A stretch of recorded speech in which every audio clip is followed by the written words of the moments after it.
की, विश्वनाथ धाम की, पूज्य महाराज श्री की, सब भक्तन की, सब संतन की। जय जय श्री राधे, जय जय श्री राधे, जय जय श्री राधे।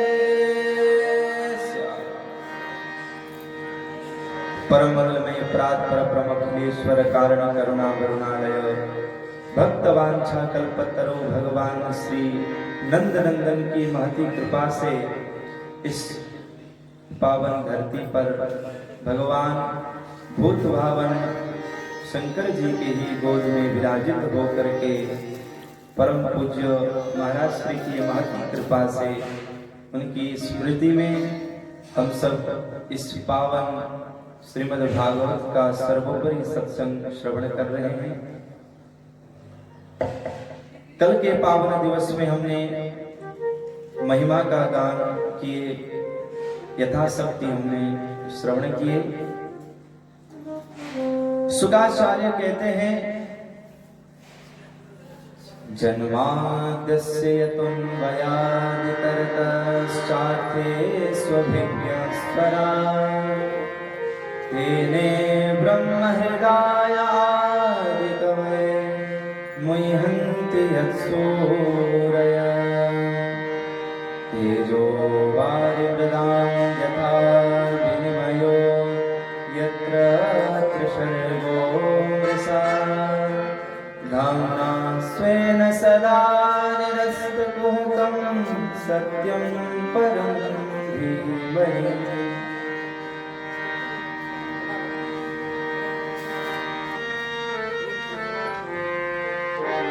सत्यं परं धीमहि। बोलिए भागवत भगवान की जय, संत भगवान की जय। मंगलाचरण करते हुए कह रहे हैं कि भैया जन्माद्यस्य यतुन्वयादितरतः भगवान की व्याप्तता को बतलाते हैं। कहते हैं कि जब सृष्टि का निर्माण ब्रह्मा जी किए भी नहीं थे, उससे पूर्व में भगवान थे, अभी भी हैं और बाद में भी रहेंगे। भगवान कैसे हैं? स्वराट अपने आप में प्रकाशित हैं। जब अंधकार होती है तो हमें डर है, इसलिए हम हैलोजन आदि का प्रयोग करते हैं। पर उस परमात्मा को कोई किसी प्रकार की लाइट या प्रकाश की आवश्यकता नहीं है, वो किसी को प्रकाश देने में सक्षम है, खुद को नहीं चाहिए।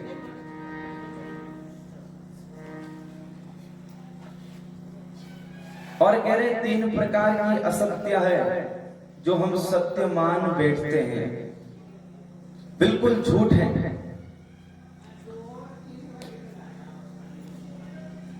और हम क्या मानते हैं? कहते हैं कि वो हम सत्य मान बैठे हैं। जागृत, स्वप्न, सुषुप्ति, ये 3 ही अवस्था हमको सच्ची लगती हैं जब उस अवस्था में व्यक्ति होता है। अभी हम जागे हुए हैं, आध्यात्मिक दृष्टि से कोई मानता नहीं है कि व्यक्ति सच है ये।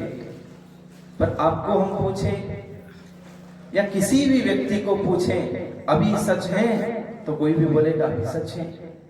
बोले अभी कथा हो रही है, बोले हो रही है। अब कोई कहने लग जाए कथा हो ही नहीं रही है, तो ये झूठ हो जाएगा। पर आध्यात्मिक शंकराचार्य आदि के दृष्टि से अगर हम देखते हैं, भागवत की दृष्टि से देखते हैं, तो कहते हैं कि यह भी अवस्था क्या है? झूठी अवस्था है। बहुत सुंदर पंक्ति बोला है, मोहन सा जब सोबनिहारा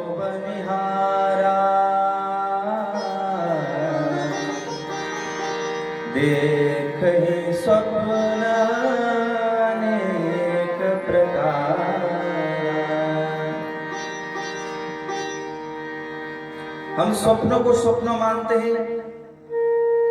अब एक बात बताइएगा, स्वप्न में हम कभी जो नींद में हम स्वप्न देखते हैं, सपने आते हैं, उस समय कभी कोई सोच सकता है कि हम स्वप्न में हैं, हम स्वप्न देख रहे हैं, ये झूठ है, ऐसा कोई सोच सकता है? नहीं, उसको उस समय सच ही मानते हैं।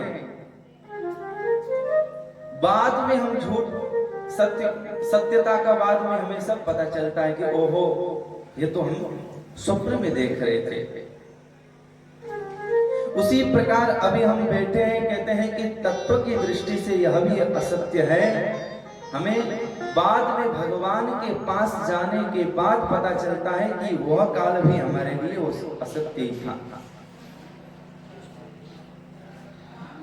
तो कह रहे हैं कि तीन ही स्थिति में असत्य है, तो ऐसे असत्य में भी वह परमात्मा सत्य होकर के रहते हैं और उन्हीं परमात्मा को प्रणाम करते हैं। ऐसा मंगलाचरण में कह रहे हैं, सत्यम परम धीमहि।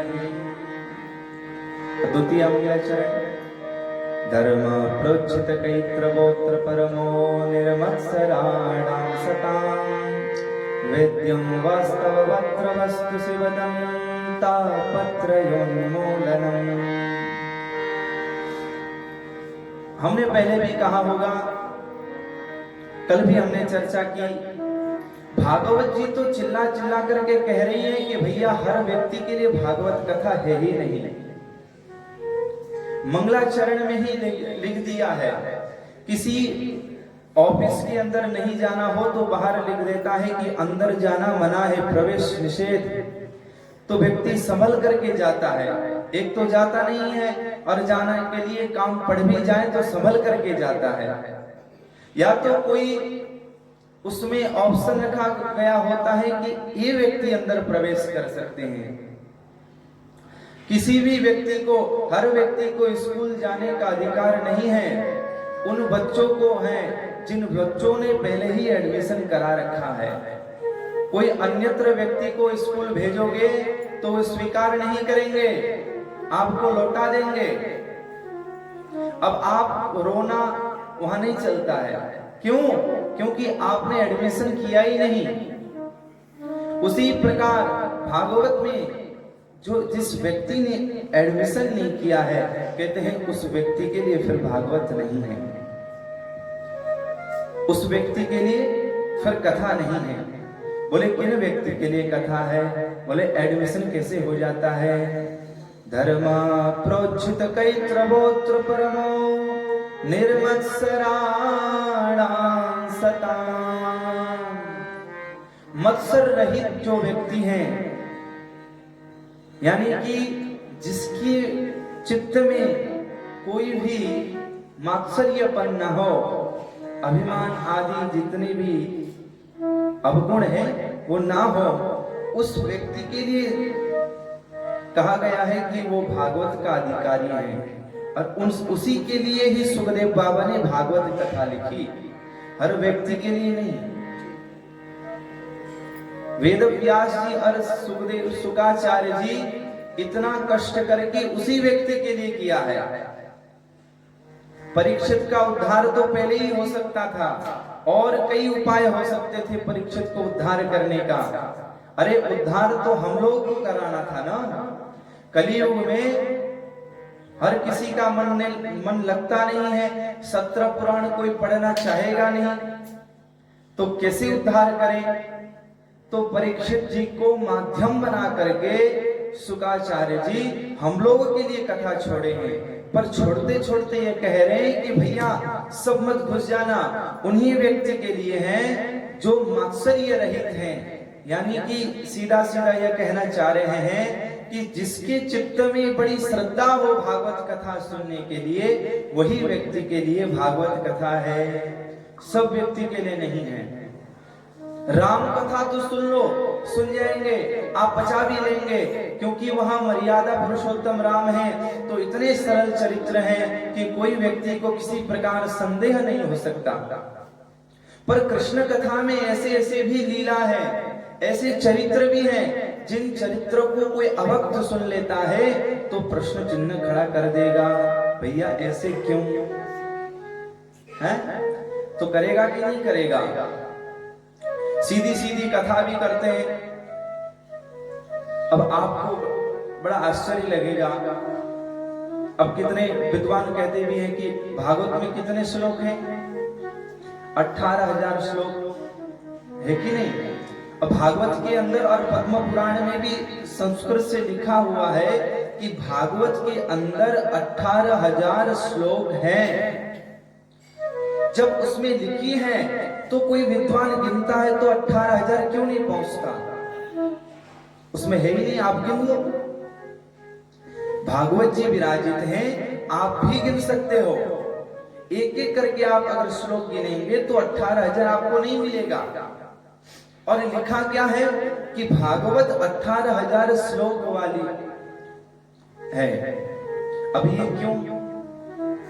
देखिए, पूर्व काल में तो बड़े बड़े वीतराग होते थे, हैं? सीधे शब्दों में अगर भागवत कथा किसी को कह भी देते तो वो पचाने की उसमें शक्ति थी। आजकल बिल्कुल है नहीं। अगर सीधा सीधा सही अर्थ भी कभी कभी ऐसे व्यक्ति अनर्थ ही निकाल देते हैं। तो सोचो, जो कठिन शब्द हो, कठिन प्रसंग हो, उसको कैसे ले सकता है? कहते हैं ना भाई, घी हर कोई पचा नहीं सकता है। माफ करना, सत्य बात है कि नहीं? और बिल्कुल देसी घी हो, बिना मिलावट। गांव वाले तो पचा लेंगे, शहर वाला ढंग से नहीं पचा पाता है महाराज, क्योंकि आदत नहीं है ना। तो कह रहे, आप लोगों ने संतों का नाम तो सुना ही होगा। जैसे गीता प्रेस भागवत जी को अगर निर्माण कराने का कोई काम करता है तो गीता प्रेस सबसे आगे है। हर जितने भी हिंदू सनातनी ग्रंथ का निर्माण कराता है तो वहीं से होता है। तो जब भी वे लोग पहले करते थे निर्माण, तो निर्माण ऐसे नहीं करते, किसी विद्वान को आगे बिठाते, उसको छांटते, क्या उसमें करना चाहिए, तब वो निर्माण कराते। करपात्र जी महाराज का आप लोगों ने बड़े भाव से नाम श्रवण किए होंगे। धर्म सम्राट रहे। श्री डोगरे जी महाराज कलियुग के ऐसे प्रवक्ता है जिनकी कथा को हर कोई व्यक्ति श्रवण ही नहीं कर सकता, उसको धारण ही नहीं कर सकता। इतने जटिल प्रसंग वो श्रवण कराते थे।